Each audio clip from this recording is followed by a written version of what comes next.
Datang lagi satu penguasa berkata, kami yang paling banyak jumlahnya di atas dunia, kami yang bisa menguasai alam semesta. Mana itu Tuhan?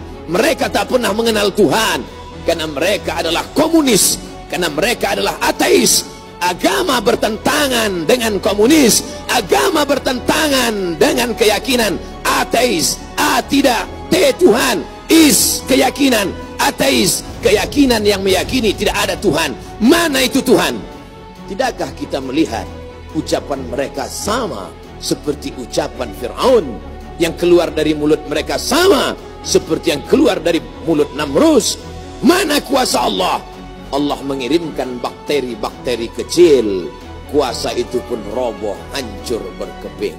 Bismillahirrahmanirrahim. Dikutip tribunnews.com dari Daily Star, Jumat 21 Februari 2020, sebuah rekaman video menunjukkan kelompok belalang terbesar di dunia mencoba menyerang Cina. Sebelumnya ribuan belalang tersebut telah merusak jutaan hektar tanaman di seluruh Afrika Timur dan kini telah mencapai perbatasan Cina. Sebuah video pendek menunjukkan ribuan belalang itu sudah mencapai di perbatasan Xinjiang di barat negara pada 15 Februari 2020. Belalang tersebut terbang melintasi Laut Merah ke Eropa dan Asia dalam beberapa hari terakhir.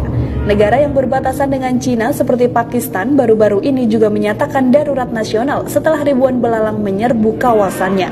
Meski demikian, Cina mengklaim telah melakukan antisipasi untuk menahan gempuran miliaran pasukan belalang. Mereka mengklaim teknologi modern yang mereka miliki bisa menahan ribuan belalang yang mengacaukan Afrika tersebut. Seorang pakar menuliskan keberadaan belalang itu bisa menimbulkan ancaman besar ke Cina, Thailand, Laos, dan Vietnam. Sebuah rekaman video menunjukkan kelompok belalang terbesar, miliaran mungkin jumlahnya, di dunia sedang menyerang dan menyerbu Cina dalam beberapa saat lagi. Wa kana mulkuhu 400 sanah.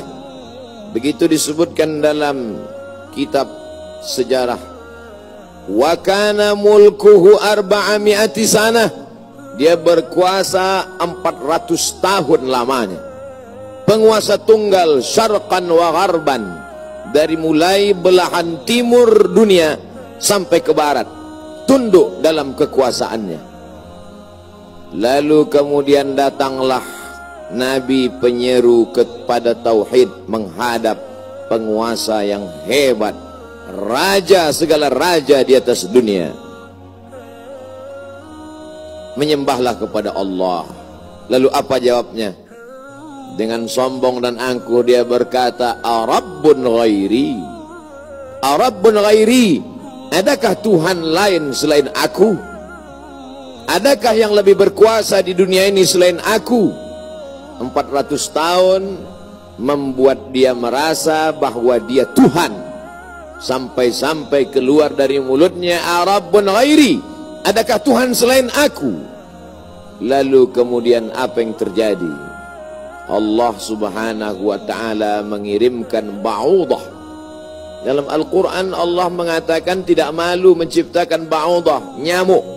Innallaha la yastahi ayyadriba masalam ma ba'udah. Allah tidak malu menciptakan seekor nyamuk. Wa ma fawqaha, lebih kecil daripada nyamuk. Apa yang terjadi? Nyamuk itu masuk ke dalam lubang hidungnya, terus ke dalam batang hidungnya, sampai ke otaknya, dan nyamuk itu pun menggigit otak di kepalanya. Lalu kemudian dia mengambil martel memukul-mukul kepalanya, sampai orang-orang di sekelilingnya menyangka dia gila, sampai dia habis usaha. Makin sakit, tak dapat dirasakan, tak dapat diceritakan, tak dapat diungkapkan bagaimana rasanya. Dan akhirnya dia pun mati. Dicatat dalam sejarah, dia bernama Namrus. Begitu Allah bercerita tentang orang-orang angkuh dan sombong. Dia tidak mati disambar petir, dia tidak mati ditimpa batu besar, dia tidak mati karena sesuatu yang hebat, tapi dia mati karena makhluk yang hina, yang kita pun dapat membunuhnya dalam satu kali tepukan berpuluh nyawa nyamuk akan mati. Tapi begitu Allah Ta'ala ingin menunjukkan kesombongan, keangkuhan orang-orang yang merasa dirinya Tuhan, jawabannya adalah kuasa Allah Subhanahu wa Ta'ala. Hari berganti, musim berubah, dunia ini diisi oleh orang-orang yang angkuh dan sombong. Selesaikah dunia dengan matinya Namruz? Tidak. Lahir lagi generasi yang lebih canggih daripada Namruz, lebih kejam daripada Namruz. Apa yang dia lakukan? Yuzabbihuna abna'ahum wa yastahyuna nisa'ahum. Lebih sadis daripada Namruz. Anak laki-laki disembelih hidup-hidup, anak perempuan dibiarkan karena tidak melawan. Anak laki-laki yang dia nampak dalam mimpinya akan menarik mahkota kekuasaannya, anak perempuan dibiarkan melahirkan. Sampai pada akhirnya ketika dia berkata dengan lantang, kalimat berbeda, substansi makna yang sama, ana rabbukumul a'la, ana, aku, rabbukum, Tuhan kamu, a'la, yang paling tinggi. Ternyata kekuasaan boleh bisa merubah makhluk merasa menjadi khalik. Orang kalau sudah terlalu lama berkuasa, melihat manusia tertunduk-tunduk ketakutan, maka berubah dalam dirinya, berkata, kaulah yang paling berkuasa, engkau adalah Tuhan. Itu pernah terjadi pada Namruz dan menular kepada Farao. Al-Quran menyebut dia Fir'aun. Ana, aku, Rabbukumul a'la, Tuhan kamu yang paling tinggi. Bagaimana cara Allah mematikan Fir'aun? Diceritakan dalam Al-Quran. Falamma adrakahul gharaku, ketika dia tenggelam di tengah laut merah, masuk air itu ke dalam tenggorokannya dan masuk ke dalam lehernya, terus ke dalam dan masuk ke dalam paru-parunya. Sebodoh-bodoh anak kecil tidak akan ada air masuk ke dalam paru-parunya. Anak kecil yang belajar minum, kalau sampai air masuk ke dalam saluran nafasnya, dia pasti akan tersedak.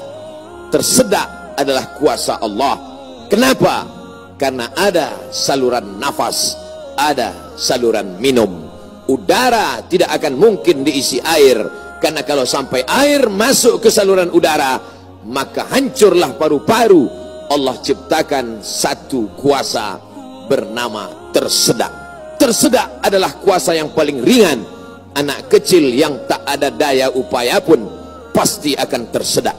Tapi Allah ingin menunjukkan kepada Fir'aun, jangankan untuk menggenggam dunia, jangankan untuk membunuh Musa, jangankan untuk mengejar Bani Israel, untuk tersedak pun kau tak kuasa, wahai Fir'aun. Apa yang terjadi? Fir'aun mati. Kenapa Allah mematikan Fir'aun dengan air? Kenapa tidak dengan batu? Kenapa tidak dengan petir yang menggelegar? Mengapa dengan air? Karena dulu bayi yang tak berdaya itu dihanyutkan ke tengah air. Wa auhayna ila ummi Musa, kami wahyukan, kami ilhamkan, kami bisikkan ke hati ibu Musa, an ardi'ihi, susukan anakmu. Fa in khifti alaihi, kalau kau takut anakmu ini akan disembelih Fir'aun, fa alqihi fil yammi, hanyutkan dia ke sungai. La takhafi, jangan kau takut, wala tahzani, jangan kau sedih, inna radduhu ilaiki, kami akan mengembalikannya kepada engkau sesuai dengan cerita yang kami kehendaki. Waja'iluhu minal mursalin, dan kami akan menjadikan dia salah satu daripada rasul yang kami pilih. 5 di antara rasul itu, salah satunya adalah Musa alaihi salam. Musa, bayi yang tak berdaya, dicampakkan ke laut, dicampakkan ke sungai Nil, selamat. Bayi yang tak dapat berenang, bayi yang tak ada kuasa, bayi yang tak ada daya upaya, selamat di atas air. Tapi penguasa, raja di atas raja, segalanya bukti-bukti kuasanya sampai hari ini menjadi bukti. Satu di antara 7 keajaiban dunia adalah piramid yang dibangun oleh Fir'aun. Tapi ternyata air yang dulu menyelamatkan bayi Musa, air yang sama menenggelamkan Fir'aun yang amat sangat berkuasa. Sekali lagi Allah ingin bercerita kepada manusia bahwa mudah bagi Allah melenyapkan makhluk-makhluk yang sombong, yang merasa diri gagah perkasa, manusia yang terkena penyakit amnesia, terlupa bahwa dia hanyalah makhluk, paru-parunya ciptaan Allah, udaranya titipan Allah, hembusan nafasnya dan tarikannya semua atas kuasa Allah. Mestinya dia berkata, la haula wa la quwata illa billah. Berakhir episode Fir'aun. Selesaikah dunia? Tidak. Muncul lagi mereka yang sombong-sombong. Macam-macam nama sejarah mencatat. Abu Lahab dengan bangganya berkata, sebelum Abu Lahab datang, datang lagi seorang pria perkasa dengan tentara bergajahnya bernama Abrahah. Dia ingin memindahkan Ka'bah karena baginya bisnis di Makkah harus dialihkan. Nun jauh di Yaman, berseberangan dengan Laut Merah, menyeberang ke Afrika. Maka ini Ka'bah harus dihancurkan. Dia bawa pasukan bala tentara, sampai akhirnya pasukan gajah tidak ingin bergerak. Gajah makhluk Allah, binatang, tahu mengenal Allah subhanahu wa ta'ala. Dia paksa gajah itu berdiri dengan pawang-pawangnya. Akhirnya gajah itu berjalan karena amat sangat terpaksa dan di bawah tekanan. Sampai akhirnya apa yang terjadi? Datang Abdul Muttalib membawa kunci Ka'bah. Dia serahkan kepada Allah. Dia katakan di depan pintu Ka'bah, inna lihadzal baiti rabban yahmi. Sesungguhnya Ka'bah ini ada Rabb, ada Allah yang menjaga dan memeliharanya. Bukan aku yang menjaganya, kuserahkan kepada penjaganya. Inna lihadzal baiti rabban yahmi. Sesungguhnya Ka'bah ini ada penjaganya, kuserahkan dia kepada engkau ya Allah. Apa yang terjadi? Fa arsalna alaihim tayran ababil. Kami kirimkan kepada mereka burung ababil yang dibawanya tarmihim, melontar, melempar mereka pasukan Abraha bergajah bihijaratin, dengan batu-batu min sijil, yang dipanaskan di atas api neraka. Apa yang terjadi pada pasukan Abraha? Faja'alahum ka'asfim ma'kul. Mereka seperti daun-daun yang dimakan ulat. Tahun peristiwa itu terjadi disebut dengan Amul Fil, tahun gajah, tahun kelahiran Sayyidina wa Maulana Muhammad sallallahu alaihi wasallam. Hari berganti, musim berubah, isi dunia sebenarnya itu-itu saja, namanya berbeda, tapi sebenarnya makhluknya itu-itu saja. Dia pernah bernama Namrus, dia pernah bernama Fir'aun, dia pernah bernama Abraha. Selesaikah dunia? Belum. Dunia terus berlanjut, melahirkan makhluk-makhluk. Ada yang rendah hati dan tawadu, ada yang zuhud dan ridha, ada yang mencari kemuliaan Allah, ibtigha'a mardatillah. Tapi ada yang dititipkan harta dan kuasa. Pertama dia merasa dia punya, lama-lama dia merasa alam semesta pun bersimpuh sujud di kakinya, karena dia lihat tidak lagi ada orang yang berani mendongakkan kepala, tidak lagi ada yang berkuasa, tidak ada lagi yang berani bersuara keras, lantang, semuanya ketakutan. Sampai akhirnya dia berkata dalam hati, aku adalah penguasa jagat raya. Kemana mereka semua? Mati.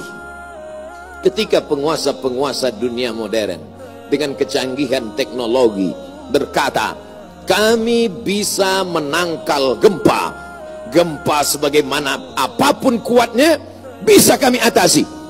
Ternyata begitu ujian Allah itu datang, bangunan yang mereka bangun porak-poranda, hancur berkeping. Datang lagi satu penguasa berkata, kami yang paling banyak jumlahnya di atas dunia, kami yang bisa menguasai alam semesta. Mana itu Tuhan? Mereka tak pernah mengenal Tuhan, karena mereka adalah komunis, karena mereka adalah ateis. Bagi mereka agama itu hanyalah candu.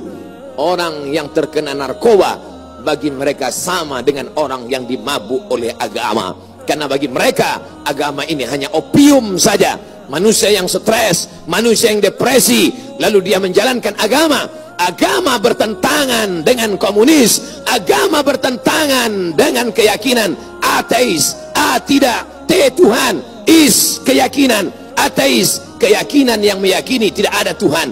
Mana itu Tuhan? Tidakkah kita melihat ucapan mereka sama seperti ucapan Fir'aun, yang keluar dari mulut mereka sama seperti yang keluar dari mulut Namrus? Mana kuasa Allah? Allah mengirimkan bakteri-bakteri kecil, kuasa itu pun roboh, hancur, berkeping. Barakallahu li wa lakum fil Qur'an.